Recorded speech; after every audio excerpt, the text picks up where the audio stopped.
Have you ever wondered what you would do to frighten Lazarus after he'd been raised from the dead? What would you do to threaten him? Lazarus, I'm going to kill you. Caligula said, I'm going to kill you. He says, ha ha ha.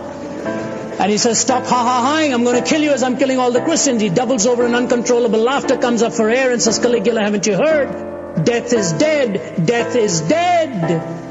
How do you frighten somebody who's already been there and knows the one who's going to let him out?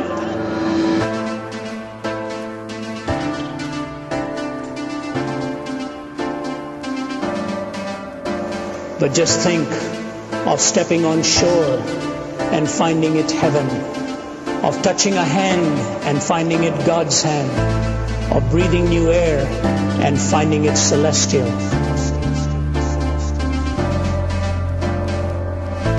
of waking up in glory and finding it home.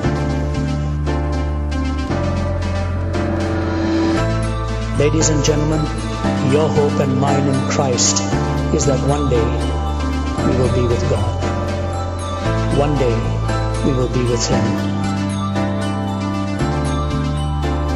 We look back upon history and what do we see? Empires rising and falling, revolutions and counter-revolutions, wealth accumulated and wealth dispersed. Shakespeare has spoken of the rise and fall of great ones that ebb and flow with the moon. I've heard a crazed, cracked Austrian announce to the world the establishment of a German Reich that would last 1,000 years.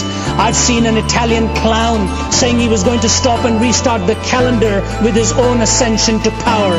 I have seen America more wealthier and in terms of military weaponry more powerful than the rest of the world put together, so that had the American people so desired, they could have outdone a Caesar or an Alexander in the range and scale of their conquest.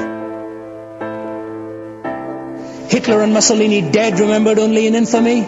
Stalin is a forbidden name in the regime he helped found and dominate for some 3 decades. America is haunted by fears of running out of the precious fluids that keeps our motorways roaring and the smog settling. All in one lifetime, all in one lifetime, all gone with the wind. Behind the debris of the fallings of our solemn supermen and imperial diplomatists lies the gigantic figure of one person, because of whom, by whom, in whom, and through whom mankind may still survive, the person of Jesus Christ.